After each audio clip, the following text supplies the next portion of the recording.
The object of war is not to die for your country, but to make the other bastard die for his. That was George Patton. My name is Kevin, and this is History Goon.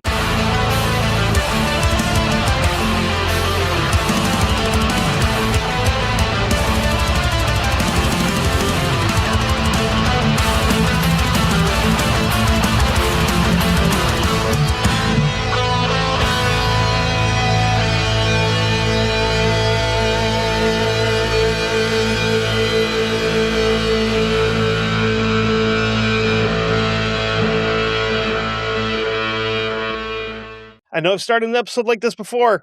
Not doing George Patton yet. I just found an awesome quote because the guy was kind of a quote machine with stuff like that.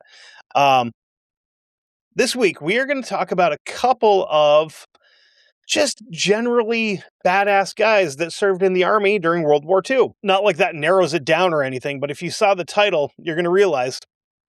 Our first one is Leonard Funk. He was born in Braddock Township, Pennsylvania, which is a quiet little town just down the Monongahela. Not the Monongahela River. Monongahela. It's a quiet little town just down the Oh, damn it.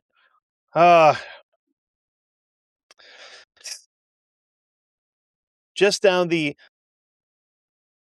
Monongahela River from Pittsburgh.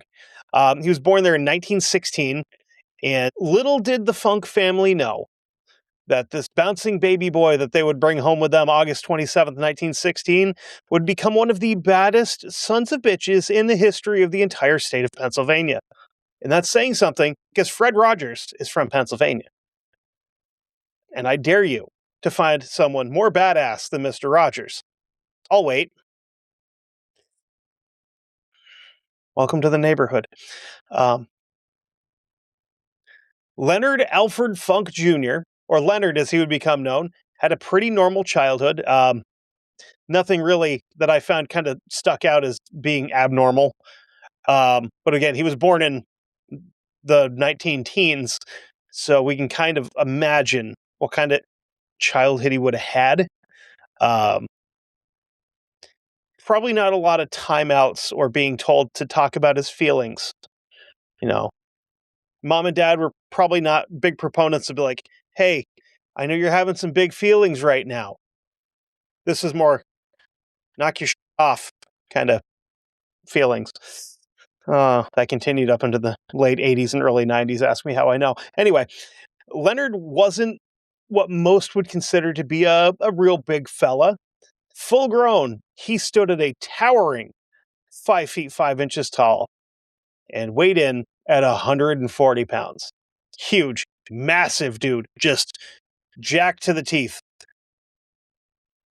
He's built like my mom. Well, he's 4 inches taller than my mom.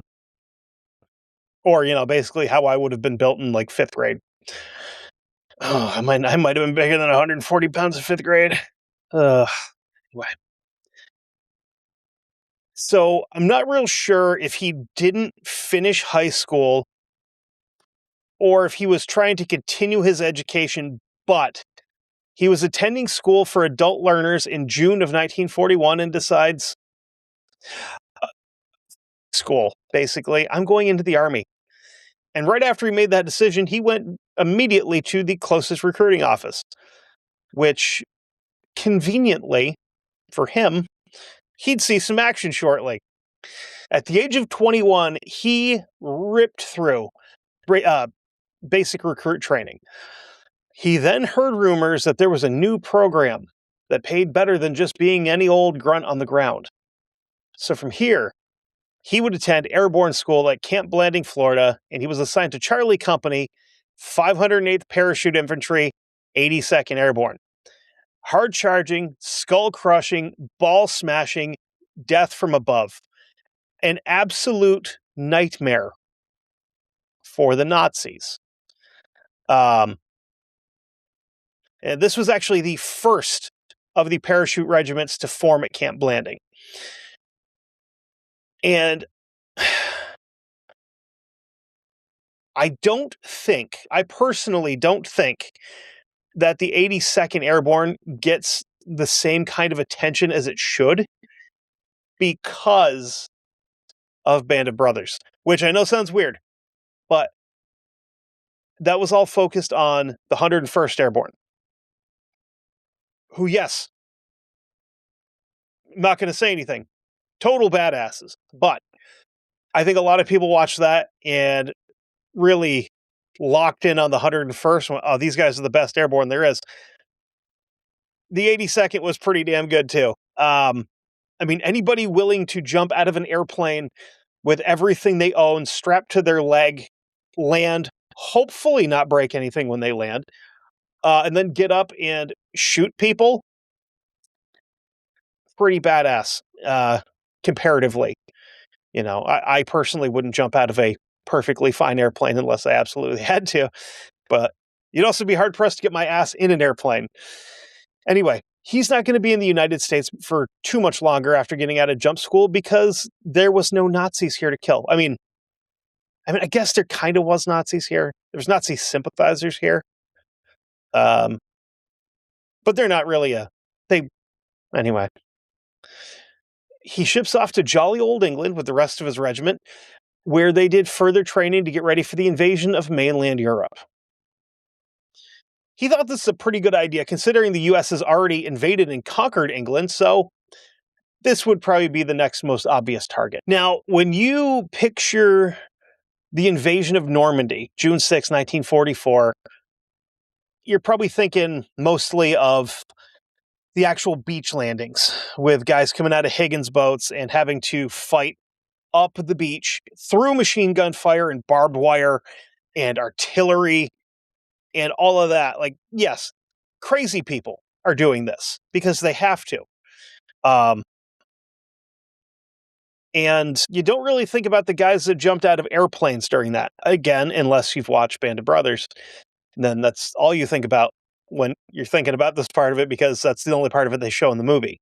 In the series. Paratroopers didn't have it any easier than the guys charging up the beach. So now Sergeant Funk and his boys jumped out of an airplane about 40 miles inland. So they landed about 40 miles inland. Nobody that jumped out of the plane over Normandy landed where they were supposed to, because, between wind speeds and having to jump out earlier than expected due to a lot of like anti-aircraft fire and stuff like that,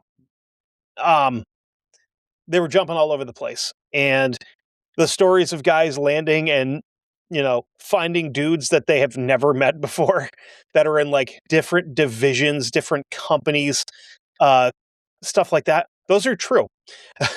Where you'd have some dude from like the 82nd land with a bunch of dudes from the 101st, and they're like, I guess we're going to hang out until we can figure out what the hell we're doing, because we're at least on the same team.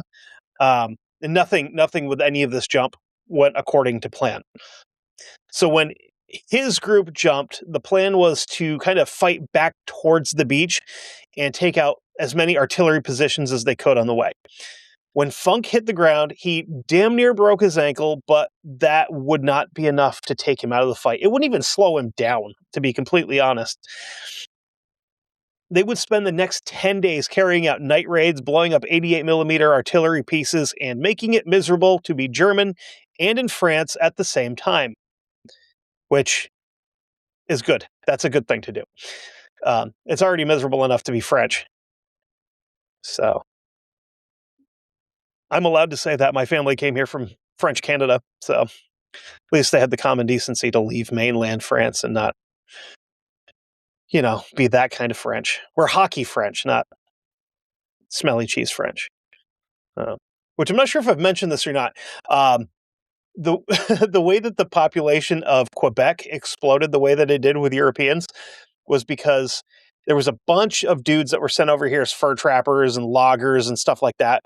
And they kept getting into fights in town with each other and the natives. So somebody in France decided it'd be a really good idea to load up all the streetwalkers, the prostitutes, or whatever we want to call them, load up a bunch of them on a boat and ship them over to Quebec. And if I wanted to trace my bloodline back far enough, I could probably find somebody with, a similar appearance to me. Yeah. So when they link back up with the main invasion force, his stick, which is, so sticks were your jumping group. His stick checked in as full. Not something that many others could claim. He didn't lose a single man during the drop or in the fighting afterwards. For his leadership and bravery, tenacity, all of that, during the fighting back to the sea, he would be awarded the Silver Star and promoted to first sergeant. Now, yeah, that's great. That's awesome. We got a promotion, got a nice new medal. We've still got fighting to do. What's kind of funny is while he was in France, he picked up a nickname. His guys started calling him Napoleon, not just due to his size, but also his leadership skills. And the whole Napoleon being short thing is British propaganda against the French, which, I mean, I'm all for that, believe me. But he was most likely pretty average size, like 5'6", 5'7", which was normal for the time. It still is. Like, I think the you know what? ADD break.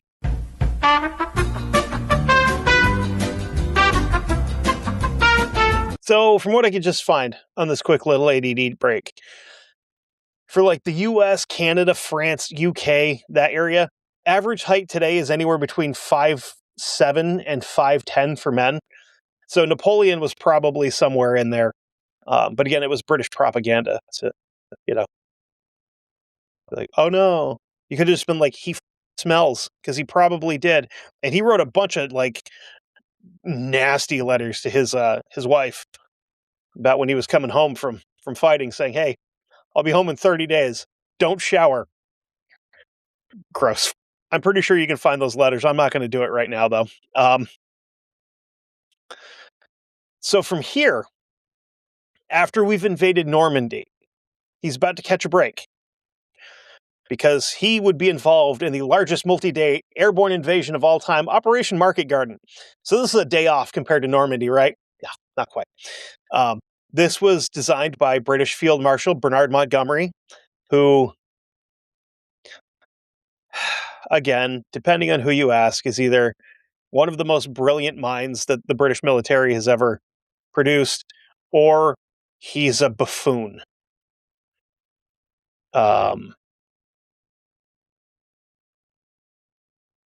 From what I've read, I tend to think buffoon, but that's me. This is the we're going to win the war by Christmas guy, and I'm also not going to take any advice from U.S. High Command on how to do things guy, because I know better because I'm British. What was supposed to happen with Operation Market Garden is that Allied paratroopers are going to jump from planes, the Germans would poop their pants and surrender, but since World War II didn't end in 1944, we can assume that that didn't work out the way they wanted it to. 1,500 planes flew over the Netherlands, dropping men from Arnhem in the north to Eindhoven in the south. They got it pretty rough. They were the only ones that would have to fight the SS when they hit the ground. And Operation Market Garden, we've covered before in the Pat Glover episode with Myrtle the Parrot Chicken. There you go. So if you've seen Band of Brothers, again, I'm going to bring that up again. The 101st Airborne landed in Eindhoven and had a pretty gnarly fight on their hands. Our guy Funk in the 508th and the 82nd Airborne landed in the town of Nemagen. And they were supposed to take a bridge to cut off the Germans and allow Allied armor to come through on the roads, because the land itself was too soft for the very, very heavy machinery to cross through the fields without getting bogged down or breaking down, something like that.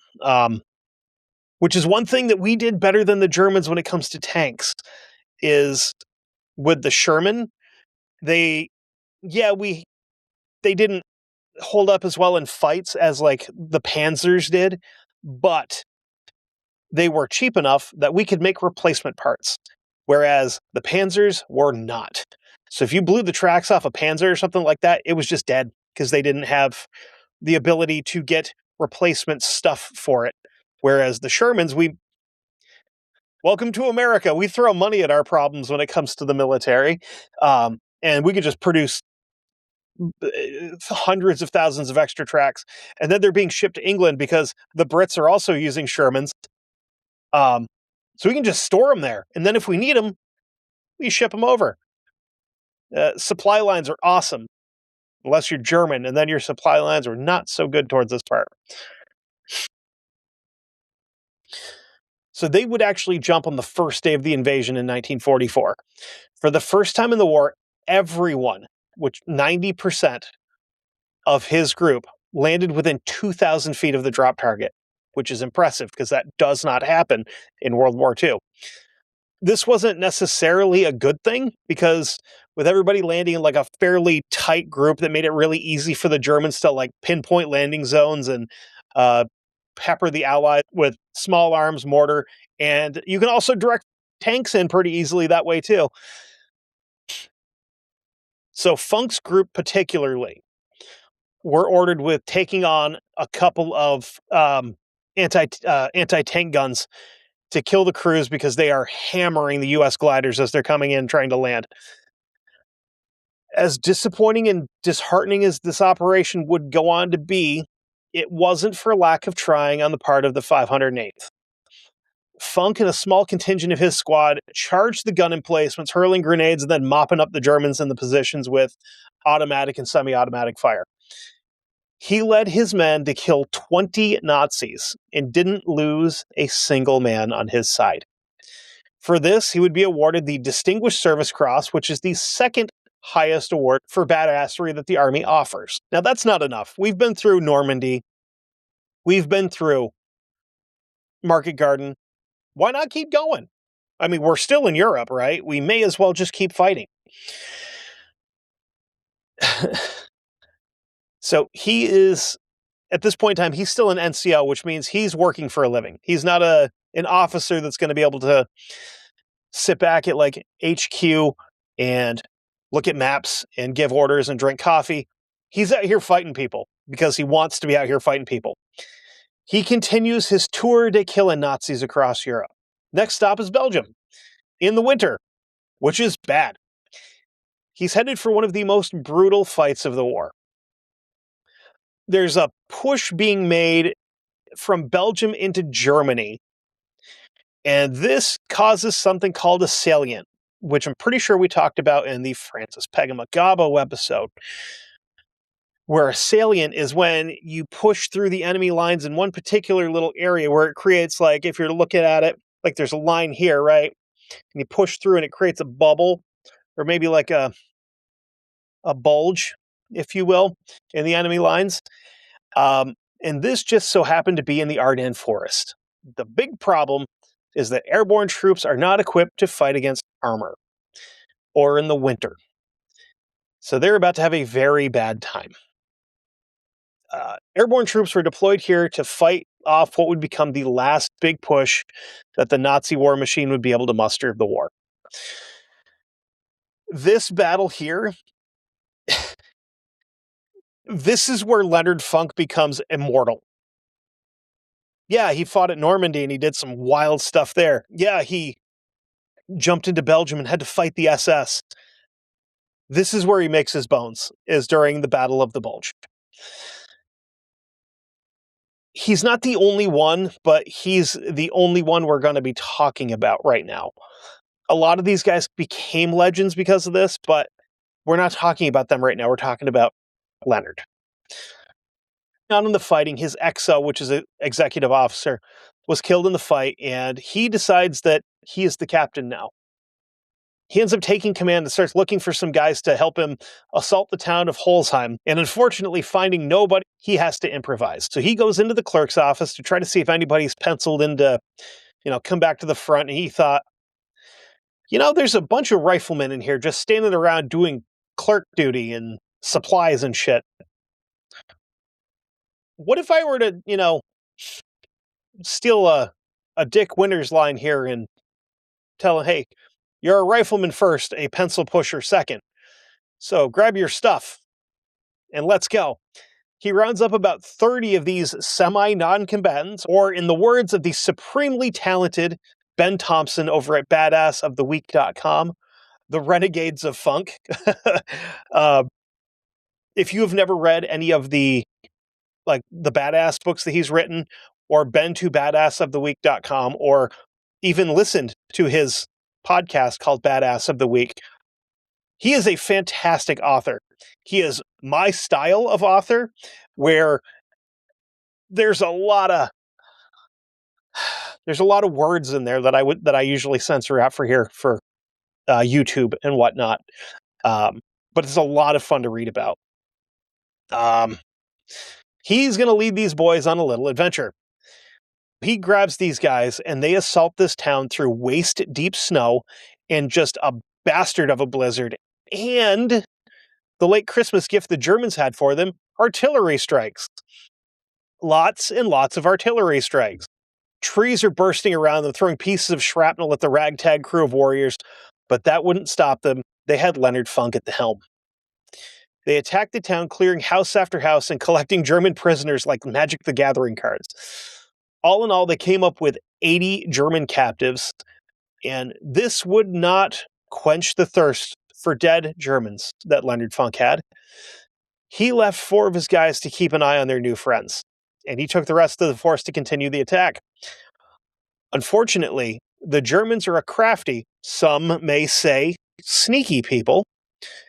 A group of Germans in winter camo snuck back into town, and since there were more of them than Americans, the Germans throw down an Uno reverse card. So after a little bit into this attack, he decides to return to check up on the prisoners. As they approach, they see men in white capes with white helmet covers that look like those worn by American troops. But these are not American troops. He slings his Thompson and walks up to the men, only to have one of them turn and stuff an MP-40 into his stomach. MP-40, if you're not familiar, is a German submachine gun. So here, I'm going to do a little copy-paste of some military documents, and then we'll come back to hear the eyewitness version afterwards. Quote, an enemy patrol by means of a ruse succeeded in capturing the guards and freeing the prisoners, and had begun preparations to attack Company C from the rear when First Sergeant Funk walked around the building and into their midst. He was ordered to surrender by a German officer who pushed a machine pistol into his stomach. Although overwhelmingly outnumbered and facing almost certain death, First Sergeant Funk, pretending to comply with the order, began slowly to unsling his submachine gun from his shoulder, and then, with lightning motion, brought the muzzle into line and riddled the German officer. He turned upon the other Germans, firing and shouting to the other Americans to seize the enemy's weapons. In the ensuing fight, 21 Germans were killed, many wounded, and the remainder captured. First Sergeant Funk's bold action and heroic disregard for his own safety were directly responsible for the recapture of a vastly superior enemy force, which, if allowed to remain free, could have taken the widespread units of Company C by surprise and endangered the entire attack plan. Now, that is the official version.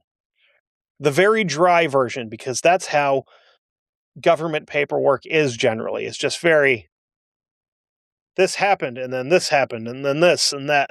It's boring, right? The eyewitness account goes a little bit like this.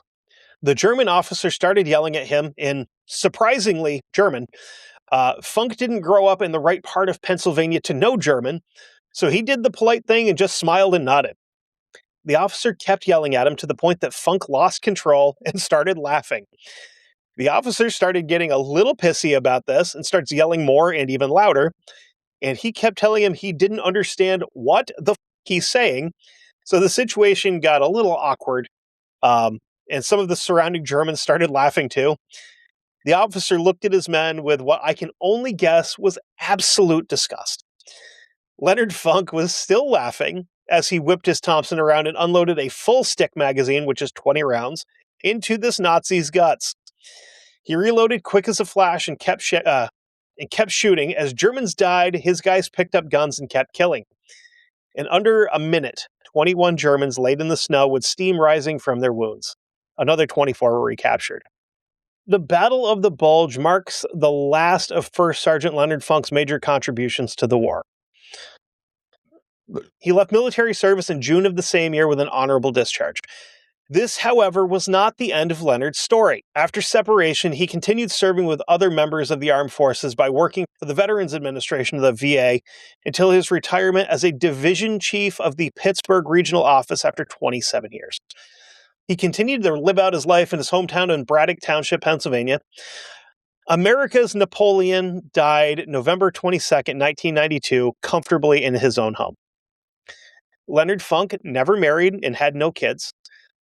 Still, there were a lot of fond memories of a man who had a great respect for others and cared for them genuinely as people. First Sergeant Leonard Funk rests in Arlington National Cemetery, where he earned the right to be. During his illustrious and short career, he was awarded the Combat Infantryman Badge, Parachutist Badge with 2 combat jump devices, World War II Victory Medal, European, African, Middle Eastern Campaign Medal with Arrowhead device and 4 Bronze Campaign Stars, American Campaign Medal, American Defense Service Medal, Army Good Conduct Medal, Purple Heart with 2 Bronze Oak Leaf clusters, Bronze Star, Silver Star, Distinguished Service Cross, and, whatever, is throwing a Medal of Honor too, just for shits and kicks, right? This guy was incredible. He didn't begin his life setting out to be a war hero. His quiet beginnings led to a career that was absolutely one for the ages. He didn't volunteer. He was actually drafted, but he also didn't shy away when he was called to serve. To call him a hero is to undervalue his achievements, I think. To call him a legend is to neglect his memory. His short time in the Army was greater than most would have ever achieved, and to what all should aspire. First Sergeant Leonard A. Funk is and was an American icon. Now, yeah, it's kind of crazy. 35 minutes right there. You're going to notice that this episode's a lot longer than that. It's because we got another guy to cover. Because, Leonard Funk has an incredible story. But so does this guy. And they're both kind of short, from what I could find. So I wanted to just kind of do 2 of them back to back. And have some fun with it, Next up, we have William GH Cercy. And, I've got another quote in here. It's very, whatever, all gave some gave all. In this case, this guy gave the Nazis heartburn, which I love. January 4th, 1923, a regular little boy is born in Corpus Christi, Texas. Warren, oh, what a name, Warren Gamaliel Harding Cercy. Had, a normal childhood. He would go by Harding, being the name of the 29th president, who actually passed away later the year that he was born. The only thing that really stuck out in his childhood was a just incredibly wholesome moment when he was 12 years old and he got himself all decked out and looking good. He got on his little church suit and he went to the corner store and bought a bouquet of flowers and a carton of ice cream and marched himself down to the front door of his friend Margaret. When Margaret answered the door, he asked her to get her mom. The flowers and ice cream were for her, after all. You're probably thinking little Warren G here is working his game. He's going for an older woman. Not quite. He had come to the door and asked for her daughter's hand in marriage when she turned 18. He was 12. She was 9. 3-year difference isn't really all that weird. But what is weird is a 9-year engagement. It's like Roy and Pam from The Office. And shockingly, 9 years later, when she was 18, they actually got married, which is impressive, especially when you kind of look at it through the perspective of today, where most marriages don't last that long, let alone, long-term dating isn't really a thing anymore for some reason, because unfortunately hookup culture has become way more cool than just not having sex with complete strangers and getting to know people and building a relationship. Tinder is evil. Anyway, moving forward to March 1941, Harding strolled down to the recruiting office and joins up with the Army. He wants to fight, but at this point, he wasn't really allowed in a combat role because Black folks weren't really allowed to fight in combat. They were kind of relegated to like support roles like cooking, cleaning, supply clerks, stuff like that. That is until General Leslie J. McNair, who's the commander of the Army Ground Forces, decided that if these guys wanted to go into combat and fight and die for their country, they should be allowed to. Yeah, absolutely. As a country, we kind of made that mistake in World War I, where if you just so happened to be black and wanted to go fight for your country, you better hope that you were French, because you weren't fighting for us. We'd send you to France to fight for them. Including a guy that I have on my list who is a bad motherfucker. Oh my God, just unfathomably badass. When you earn the nickname the Black Death in Europe, that's pretty cool, you know. And then you get to come home and work as a elevator doorman until you die in poverty, because, you know, it's the 40s and you just so happen to be black. We kind of suck sometimes, you know. No, I'm not saying white people. I'm saying like our government sucks. Anyway, so the only caveat to this whole like we're going to let African Americans fight thing is they've got to do it in their own units. We're not. Hey, let's not go crazy. We can't let them be associating with whites after all, because that would be unheard of. Why would we do that? So they have to be in their own units, but they can still fight. That's totally fine. He was assigned to the 761st Independent Tank Regiment. The word independent is... the word independent in there isn't really as nice as it sounds. It just means that it was a segregated unit. I'm sure it probably had a different nickname, but I'm not gonna wager a guess. There's a word in there that I'm sure was used quite frequently. Just because they're segregated doesn't mean they're not about to just kick the unfiltered dog shit out of some Germans. There's another segregated unit that I want to cover at some point in time, where there's a couple of very specific guys in there that I want to cover, but honestly, the entirety of the infantry regiment deserves to be covered, and that's the 442nd, which were all Japanese Americans that volunteered to go fight, but weren't really allowed to in some aspects because of Pearl Harbor. So we can't send these Japanese guys to fight the Japanese because, you know, they may see another Japanese person and go, oh, and defect because they look like them, even though they've been here for generations and speak better English than some of the white folks that are there. So they sent them to Europe, and they dog walked the Germans, including one guy that came back and became like the first senator from the state of Hawaii after he had served like, I don't know, 10 years or something like that as the senator for the territory of Hawaii. He's a bad man. God damn, I can't wait to talk about him. So yeah, they're stuck in a segregated unit, which sucks, but they had a badass name and a badass motto. They were called the Black Panthers, and the motto was come out fighting. And the unit as a whole would do exactly that, becoming well decorated, including having a member earn a Medal of Honor during the war.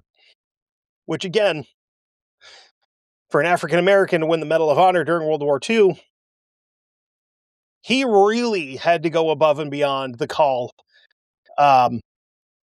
because they just refused to give them the Medal of Honor.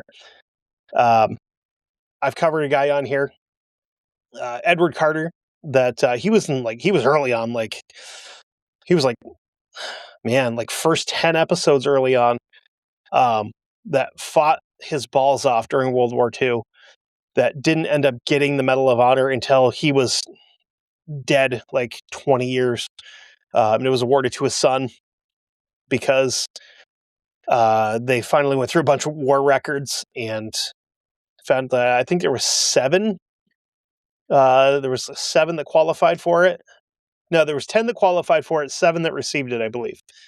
But the only reason that they weren't awarded them in the first place is because of the color of their skin, which is retarded. Like 100% the stupidest shit.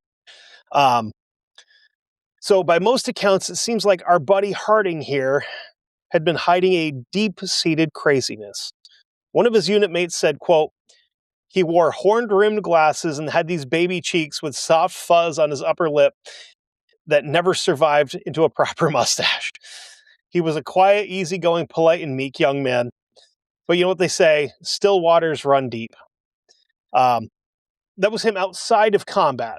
Once shit got hairy and bullets were flying, he was a completely different person. The 761st had been given an all-expenses-paid trip to beautiful, tropical, northern France, and they were assigned to the 3rd Army of the European Campaign. That is Patton's 3rd Army, just as a heads up. So the tie into George Patton at the beginning, having a cool quote, that's all the justification I need. He was kind of skeptical about the fighting ability of black troops because, you know, they're obviously not going to be as good as white troops and all that. And he got to watch them fight, and he changed his mind pretty damn quickly. That's one of the things about Patton that it seems like it didn't matter what you looked like. As long as you were willing to take the fight to the Germans, he was going to be pretty cool with you. Patton got a really good look at the willingness of these men to fight during, Normandy and the Ardennes and all that. You know, kind of spots where there was very few casualties in the war, obviously. The 761st fought for 180 straight days. Not saying that they were in combat, like traveling through areas for 180 days. 180 days straight of being in direct combat in one way, shape, or form. That's insane. Harding and his Black Panthers ran into some action on November 7th, 1944, in the French town of Moignivic. Oh, man. That's a bunch of words. So they ran into some fighting November 7th, 1944, in the French towns of Moignivic, Vic-sur-Soleil, and Mauryville-l'Évêque. Sure. And then on the 10th, he kind of lets his crazy out a little bit to take control. They're cruising along, just kind of minding their own business when some shithead German unleashes an ambush on the tank column and dog company that was traveling with them. He climbs out of the tank with nothing but his .30 caliber rifle and a really bad attitude. He charges the German lines alone, blasting bad guys and trying to save as many Americans as he could. He was headed back to his tank when a German pops up out of the hedges with a Panzerschreck. And he Panzerwrecks his tank with a rocket. Which is play on words. Panzerschreck, Panzerwreck, you get it. So he's just about back onto the tank when it hits. So obviously, he can't get back into the tank because he just got blown up. From here, he climbed onto a Jeep, back when Jeeps were cool and didn't have rubber ducks on the dashboard and saw dirt roads occasionally. Looking at you, Wrangler owners. You're in a cult and you don't even know it. Anyway, he manned the .30 caliber machine gun, which Jeeps today don't have either, by the way. Lame. And starts dispensing freedom in a very rapid fashion in the direction of the Germans. He made sure, specifically, that the Panzerschreck team got theirs first. From here, after killing God only knows how many Germans, he orders the Jeep forward. When he charged the enemy lines, he noticed that the Germans had a forward recon team that was sending back coordinates to either a mortar or artillery team. Nobody knows which one, because Warren Harding Cercy sent them all to meet Jesus. So, did those coordinates get there? We don't know. Did he send a bunch of Germans to the afterlife? Yes. The very next day when traveling, they were flagged down by an infantry lieutenant who had gotten himself lost of the 26th Division. He was headed back to a hill that had seen some fighting, and he wanted to get a better look at it and figured that the best way to do that is to inconvenience a whole ass tank column. The ground was kind of soft since there hadn't really been a good freeze yet. Any of my listeners in the northern half of the country will understand. You got to let the ground freeze before you start doing stuff outside in the winter. Just don't expect to dig anything up because it's not going to happen unless you have, a backhoe or something. So the ground's not frozen. It's also covered in snow. American tanks had pretty narrow tracks, and this made it really hard for them to travel on terrain like this. This is somewhere where the Germans did excel with their tanks because the Panzers and Panthers and Tigers had much wider tracks, so they could go across stuff like this with no problem until they blew a track off, and then they were just a lawn ornament somewhere. So they got bogged down in this really nasty weather a few times, and as they moved up the hill, Cercy told his driver, Henry Tyree, that he was going to get out and ride on top of the tank to get a better feel for the environment. As they broke from the tree line, the shooting started. Under direct fire, Cercy started banging on the hatch and ordering Tyree to back up, which he had already started doing. Unfortunately, he backed up into an anti-tank ditch that had been covered in snow. He slid back down into the tank and right into the lieutenant's lap. So Cercy now snatches up the phone and calls for another tank to get up here for backup. Thankfully, they were just under small arms fire and nothing's getting through. So they're just taking rifle fire at this point in time. And this rounds are just pinging and wanging off the outside of it. Nothing's really getting through. A few minutes later, the other tank shows up and they're still under some pretty heavy fire. So Cercy climbs out of his tank and runs to the other. He unhooks the winch, runs back, and he's still getting shot at as he hooks onto his tank. As his rig is getting pulled out, he climbs back into it, just as an armor-piercing shell glances off the hull of the tank. Had this been a square-on shot, this episode would have been sponsored by Tostitos Chunky Tank Crew Salsa. Tyree again tries to get out of the way. Well, not really out of the way, more kind of in the way, I guess.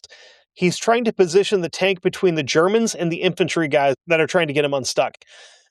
Again, Cercy climbs out with his rifle and starts killing Germans.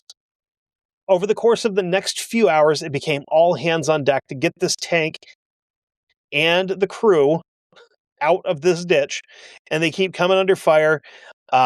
During one of these exchanges, he sees one of his guys get hit. This made him slightly upset, to the point that he charged a machine gun emplacement by himself and killed everything inside of it. He charged a second one with much of the same effect. After the second one of his guys saw him with his rifle slung in his back, carrying an MP40. He then noticed out of the corner of his eye another emplacement containing anti-personnel troops. It's not specified, but I do know that something that would be considered anti-personnel that could fit into a smaller emplacement like this would be a flamethrower, which is horrific. So either way, another tank commander had to literally pry this MP40 out of his hands and throw it in the snow when he was done. Another account says that when the fire started, he climbed up on top and mounted the 50 caliber belt fed and just started laying into these Germans, and that he had to be pried off the gun, not the other way around.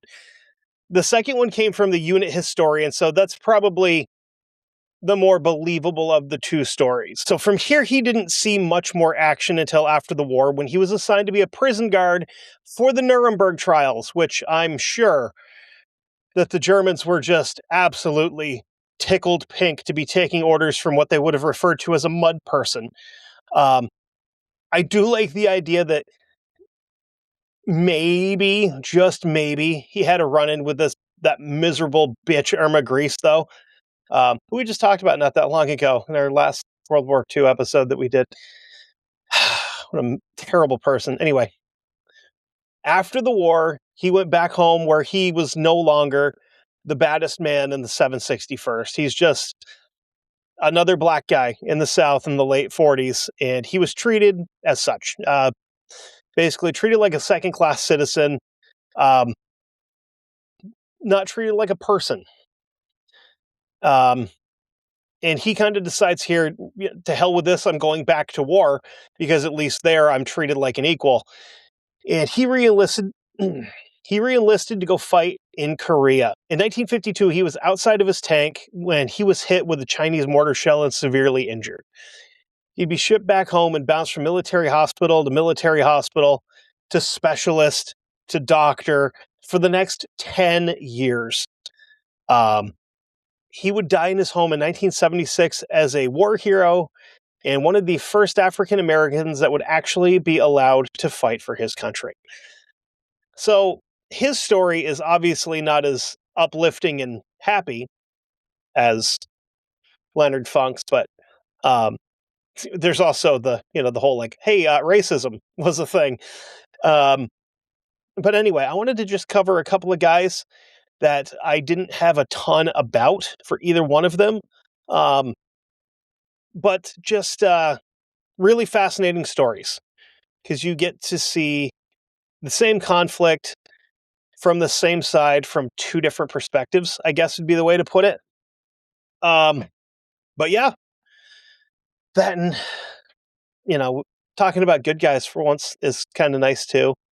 Even though the last couple, last week weren't good guys. One of them was. Well, a few of them were, but the main focus of the story was not good guys. So anyway, that's what I've got for you guys this week. I appreciate you for coming back and continuing to support me. We're kind of starting to wind down. We're about halfway through season 2. So trying to get some ideas rolling for season 3, because I think I've got enough to close this one out. But been kind of thinking about it. Like, what's the future of this show?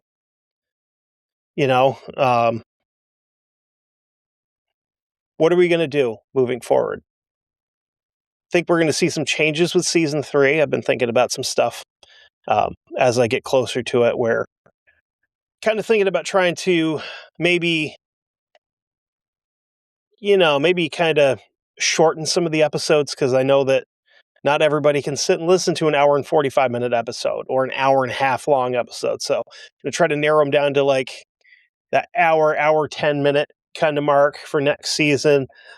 Maybe some other production stuff, maybe some other changes I'm not 100% sure about, but it's going to be different. It's going to be the same, but also different, Anyway, I'm going to stop rambling and babbling. patreon.com/1159media. $5 a month gets you early access to History Goon. It gets you early access to Guestnicity with Luther. It gets you early access to Almost Fiction with Chase. It gets you early access and backdoor access to the Never Daily. Also gets you early access and backdoor access to 911 calls with the operator That's a pretty good deal. $5 it is. I can think of a lot worse ways to spend $5. But if you want to support me directly, go over to Ko-Fi, ko-fi.com/History Goon Pod. Any donations there go directly to me as the creator, and they'd be greatly appreciated. You don't have to. If you don't want to give me money, you could give me a better gift, which is spreading the word about the show. Tell folks like, hey, it's a pretty decent show. He also has a YouTube channel if you want to look at his ugly face and see all the goofy pictures and video clips that he puts in. So there's that too. But anyway, until next week, we're all going to die someday. So go out and do some goon shit and leave a mark on the world, just like both of these guys. Okay, love you.